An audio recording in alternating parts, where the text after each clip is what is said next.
5వ అధ్యాయము 1వ వచనం నుంచి 10వ వచనం వరకు మనము ప్రతి ఒక్క వచనం గురించి ధ్యానిస్తూ ముందు వెళ్దామండి. లూకా రాసిన సువార్త 5వ అధ్యాయము 1వ వచనం నుంచి తీసిన వారు సర్వీస్ అకాడమీ.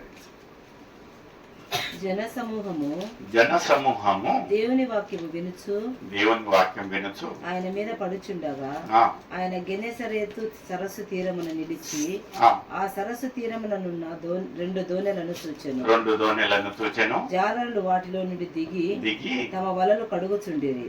ఆయన ఆ దోణెలలో సీమోనుదైన ఒక దోణె ఎక్కి దరి నుండి కొంచెము త్రోయమని అతన్ని అడిగి కూర్చుండి దోణెలో నుండి జన సమూహములకు బోధించుచుండెను. ఇక్కడ మనం చూసినట్లయితే యేసయ్య ఈ యొక్క వాక్య సందేశాలు చెప్పి అక్కడి నుంచి వచ్చి ఈ యొక్క సముద్ర తీరాన నడుస్తూ వచ్చినట్లయితే ఆయన వెంబడి మనుషులు వచ్చారంట. ఎందుకంటే ఆయన ఒక వాక్యము, ఆయన ఒక ఏమంటారు వర్తమానాలు ఎంత చక్కగా ఆకర్షణీయంగా ఉన్నాయంటే ఆయనను విడనికి ఆ ఒక ప్రజలు తయారు లేరు. ఈయన ఒక ఎక్కడికి వెళ్తా ఉంటే ఆయన వెంబడి వీళ్ళందరూ వస్తా ఉన్నారు. ఇప్పుడు ఇక్కడ ఏం చేశాడంటే ఈయన అందరికీ కనపడేలాగా ఆయనకు ఒక అప్పట్లో ఇట్లా స్టేజ్ అనేది ఏం లేవండి. ఆయన ఏం చేశాడంటే ఆ ఒక ఒడ్డున 2 ఏమున్నాయంటండి దోణెలు ఉన్నాయంట. 2 దోణెలు ఉంటే ఈయన ఏం చేశాడంటే ఒక్క దోణె, ఎవరి దోణె అంటే అది సీమోనుది దోణెలో ఎక్కి కూర్చొని ఏమన్నాడంట కొంచెము త్రోయమని చెప్పంగానే ఆయన ఏం చేశాడండి త్రోచాడా లేదా? త్రోశాడు. త్రోసి ఆయన పనులు వాళ్ళు చేస్తా ఉన్నారు. మన ఒక ఈరోజు వాక్య సందేశము ఏముంటున్నదంటే మన యొక్క జీవితాలు ఇంకా ఆత్మీయంగా ప్రతిరోజు ఇప్పుడు శిల్వ ధ్యానాలు మనం చేస్తుండగా ప్రతి సాయంకాలము ఏదో ఒక వర్తమానం ద్వారా ఏదో ఒక దైవ సేవకం ద్వారా ఈ యొక్క యేసయ్య మన ఒక హృదయాన్ని తట్టుతా ఉంటున్నాడు.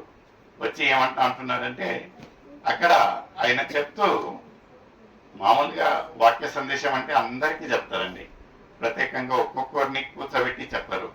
అయితే ఇక్కడ ఇంకా ఏమైందంటే ఆయన సమూహానికి చెప్పేటప్పుడు అయితే అక్కడ ఉన్న 2 దోణెలలో ఒక్క దోణె ఎన్నుకొని ఆయన అందులో పోయి కూర్చున్నాడు.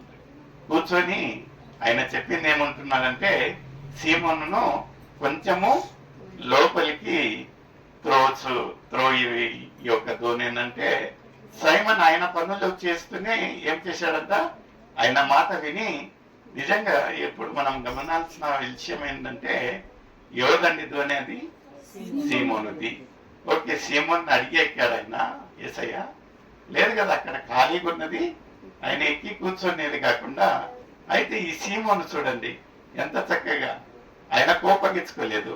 ఏంటి నా దోణిలోనే నన్ను అడగకుండా ఎక్కి కూర్చొని ఆయన దాంట్లో ఏమంటా ఉండదంటే నన్నే దాన్ని త్రోమంటా ఉన్నాడు అని ఆయన ఏం సిద్ధరించుకోలే. ఆయన ఏం చేశాడంటే ఆయన చెప్పిన మాట విని కొంచెం దాన్ని త్రోచి మళ్ళీ ఆయన పనులు ఆయన చేసుకుంటారు. మన ఒక జీవితాలలో ఇంకా యేసయ్య ఏదో ఒక వర్తమానం ద్వారా ఏదో ఒక వచనం ద్వారా ప్రతిరోజు మనల్ని తడతా ఉంటున్నాడు. కొంచెం లోతుగా ఏమంటా అంటున్నాడంటే బిడ్డ వాక్యాన్ని వాక్యంగా మనం విన్నామనుకోండి.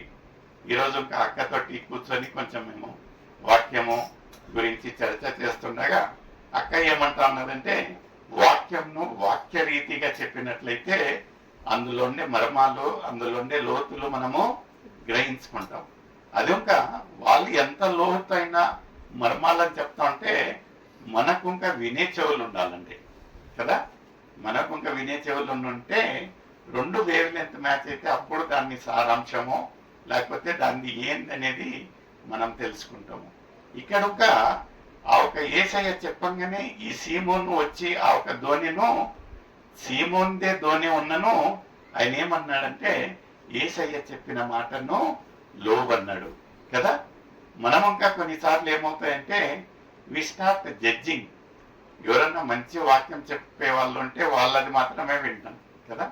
చాలా మటుకు మనం ఇంకా ఏదన్నా వర్తమానాలు ఛానల్ పెట్టినట్లయితే ఏమన్నా తెలిసిన ఒక మంచి సేవకుని ఉందండి అనుకోండి, అది పెట్టి వింటాం. ఎవరన్నా తెలియని వాళ్ళు చెప్తా ఉంటే ఏం చేస్తామండి, గబెక్కిన ఛానల్ను ముందు జరుపుతాం. ముందు జరిపి తెలిసిన వాళ్ళు చూడండి, దైవ సేవకుడున్నను దేని గురించి చెప్తాడండి? వాక్యమే చెప్తాడు. విని చెవులు ఉండాలి. ఆ ఒక వాక్యము మనతోటి ఏం మాట్లాడబోతా ఉంటున్నది అనేది ఉండాలి. ఆయన ఈ యొక్క సీమోను ఏం పట్టించుకోలేదు. ఆయన ధోనిలో వచ్చి కూర్చోన్నను ఏం పట్టించుకోలేదు. ఉల్టా ఆయన ఏమంటా ఉంటాడంటే దీన్ని కొంచెం లోపల త్రోయ అంటే ఆయన పెద్దగా పట్టించుకోలేదు. అయితే మనము దేవుని ఒక సన్నిధిలో ఒక సహవాసంలో కూర్చున్నప్పుడు దేవుడు ఆ ఒక్క ఏం మాటలు మాట్లాడుతూ ఉంటున్నాడు, దాని నుంచి మనం నేర్చుకోవాల్సిన పని ఏముంటున్నది అనేది మనము నిజంగా ఆ ఒక తగ్గింపుతో ఆయనకు లోబడి ఆ ఒక వాక్యాన్ని వినే చెవులుంటే ముందు మనము పొందే ఆ ఒక ఆశీర్వాదాలు ఎలాంటి అనేది మనం ఇప్పుడు తెలుసుకుంటాం. కొంచెం ముందు చదవమ్మా. సీమోను దాని ఒక దోణి ఎక్కి దాని నుండి కొంచెం త్రోయమని అతను అడిగి దోణిలో నుండి జన సమూహంకు బోధించుచుండెను. ఆయన బోధించుట చాలించిన తర్వాత నువ్వు దోణిను లోతుకు నడిపించి చేపలు పట్టుటకు మీ వలలు వేయుడు. ఇక్కడ చూడండి, యేసయ్య ఒక వృత్తి ఏంటండి? ఇది వడ్రంగి, ఈజ్ అ కార్పెంటర్. ఓకే, దాని తర్వాత ఆ ఒక దేవుని ప్రణాళిక ప్రకారంగా ఏమైపోయాడు? బోధకుడు అయ్యాడు. ఇప్పుడు వడ్రంగి ఒక కార్పెంటర్ ఏమన్నా నిపుణుడున్నాయంటే కార్పెంటరీ గురించి కొంచెం మాట్లాడాలి. లేదు, బోధన గురించి ఆయన దేవుడు చెప్పిన ఒక ప్రణాళిక ప్రకారంగా వచ్చిందని బోధన గురించి ఏమన్నా చెప్పాలి. అయితే ఇక్కడ ఏమైపోయాడంట, ఆయన ఏమంటా ఉంటున్నాడంటే ధోనిలో వచ్చి కూర్చునేదే కాకుండా ఎవరికి చెప్తా ఉంటున్నాడు ఈ యొక్క మాట? చేపలు పట్టే వారికి ఏమంటా ఉంటున్నాడంటే, నైనా నువ్వు ఏం చెయ్యి, ఈ యొక్క ధోనిను ఇంకా కొంచెం లోతుకు మీరు నడిపించండి.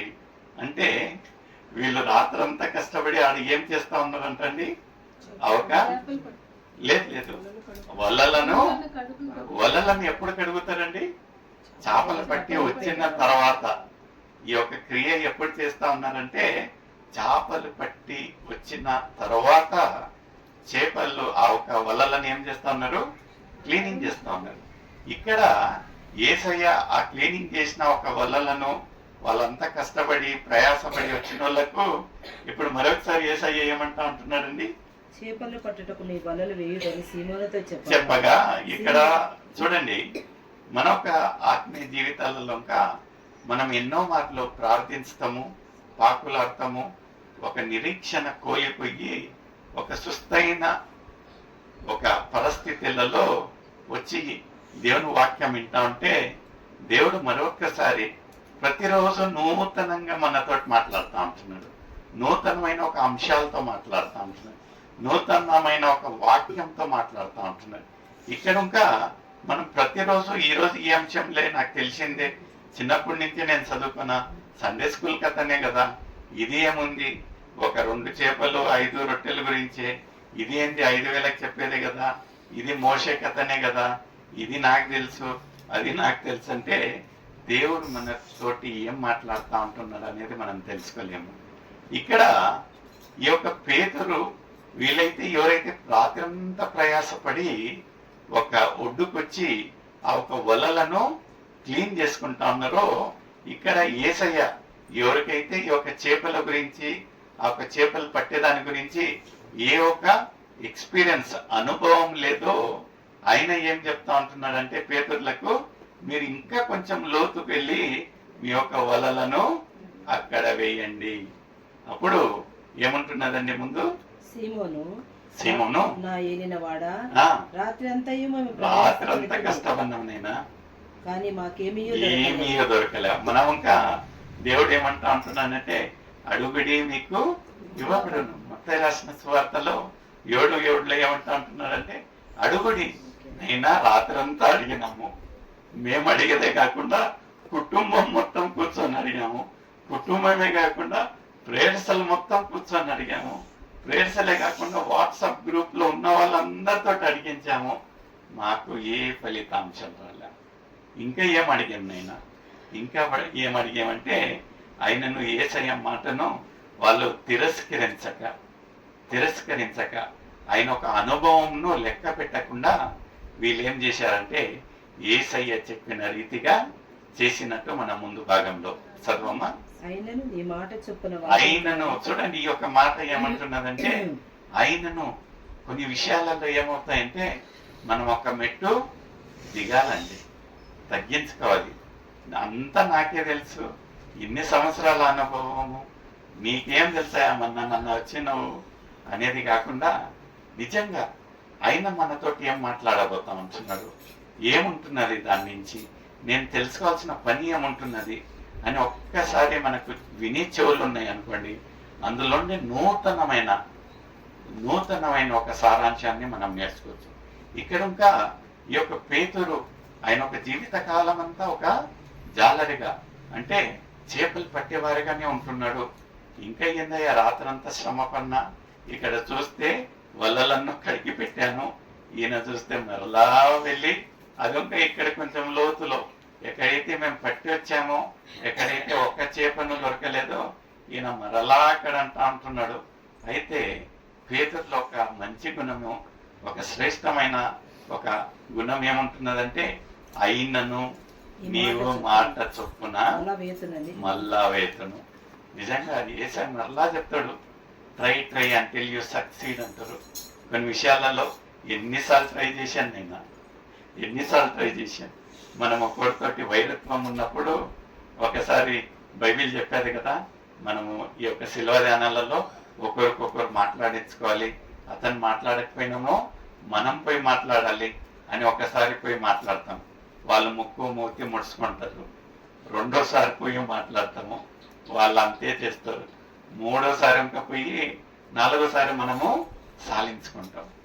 ఆ తర్వాత పాస్టర్ అయ్యి వచ్చి ఏందమ్మా నేను చెప్పాను కదా, ఈ 40 రోజులు మనం ఎలా ఉండాలి, ఒకరినొకరు ప్రేమించేలాగా ఉండాలి, ఒకరినొకరు మనము క్షమించే గుణం ఉండాలి అంటే, అయ్యా 4 రోజుల నుంచి నేను అదే చేస్తా ఉన్నా, నేను చేస్తా ఉంటున్నాను కానీ ప్రతిగా ఆమనించి నాకేం చలన లేదు, నేను వందనాలు చెప్తా ఉంటున్నాను కానీ అక్కడి నుంచి వందనాలు లేవు, అందుకని ఇంకా ముందు నేను చెప్పను.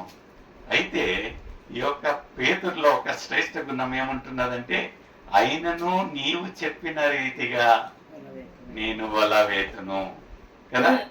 వల వేసి యేసయ్య మనతో ఒక మాట చెప్పినప్పుడు, ఒక హెచ్చరించినప్పుడు, ఒక మాట చెప్పినప్పుడు మనం వినాలండి. యేసయ్య ఏమంటా ఉంటున్నానంటే I have a good and better plans for you అంటే మీ కొరకై నేను మంచి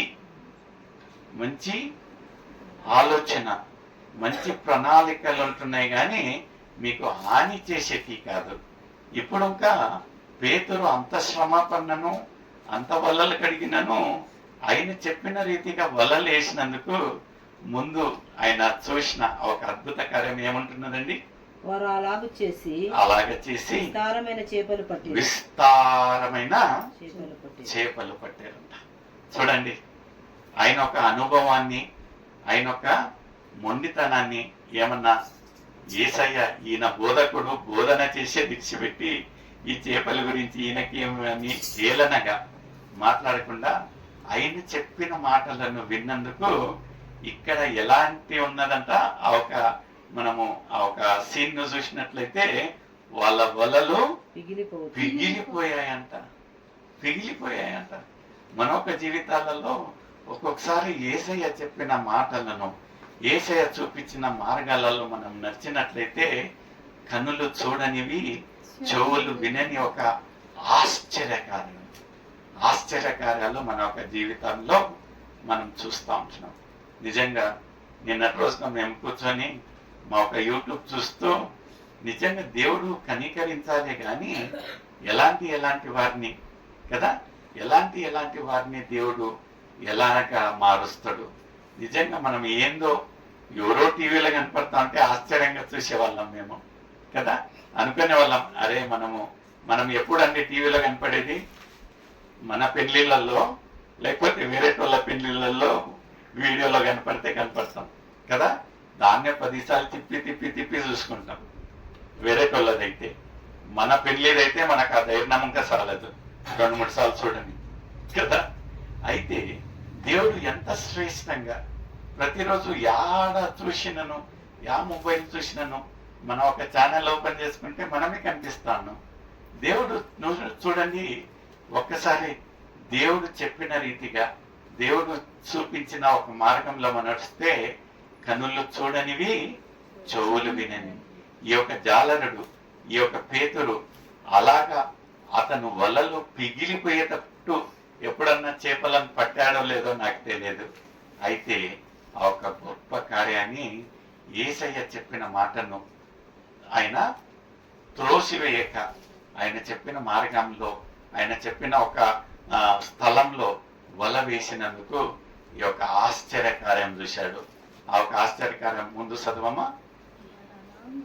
వారు అలాగ చేసి విస్తారమైన చేపలు పట్టిరి, అందుచేత వారి వలలు పిగిలిపోతుండగా వారు వేరొక దోణిలో వేరే వాళ్ళకు వాళ్ళ సమర్థము చాలక వేరే వాళ్ళ సహాయము కోరారంట. చూడండి, అదేముంటున్నది, హిందీలో ఒక మాట అంటున్నది కదా, ఏముంటున్నదండి, జబ్ భగవాన్ దేతా హై తో చప్పర్ పాడికే దేతా హై అంట. అంటే the roots will break out కదా. ఎలాగంటే మన ఒక పాత్ర పొరలిపోతుందంట కదా, ఎంత చక్కగా. అయితే మనము మన ఒక స్వయం ఆలోచన లేకుండా, లోకరీతిగా కాకుండా, యేసయ్య చెప్పిన మార్గంలో, యేసయ్య చెప్పిన ఒక క్రియలను చేసినట్లయితే మన ఒక పాత్ర ఎలా ఉంటుందంటండి, పొంగి పొర్లిపోతుందండి. ఆ ఒక సండే స్కూల్ పాట ఏమంటున్నది, పొర్లి పొర్లి కదా. మన ఒక జీవితాలలో ఆశీర్వాదాలు అలా పొంగుచు పొంగుచు పొర్లిపోవాలి. మన కనులు చూడనివి, మన చెవులు వినని ఒక క్రియలు చూడాలంటే ఒక సింపుల్ గా మనం ఏం చేయాలంటే, ఆ రోజున ఆయన ఒక వృత్తి, ఆయన ఒక అనుభవము, ఆయన ఒక ఈగో, ఆయన ఒక పంతాన్ని పక్కన పెట్టేసి పేతురు చేసిన ఒక క్రియను మనం చేయాలి. మనం ఏం చేయాలంటే, యేసయ్య చెప్పిన మాట నిన్న చెప్పాడులే, ఈరోజు ఏం వినాలి అన్నట్లయితే మన వలలు పిగలవండి. అలాంటి గొప్ప కార్యాలు జరగవు. ప్రతిరోజు ప్రతి పూట దేవుడు మనల్ని నూతనంగా మాట్లాడుతూ ఉంటున్నాడు, నూతన పర్సన్కి వేచి ఉంటున్నాడు. కొంచెం ముందు చదవమ్మా.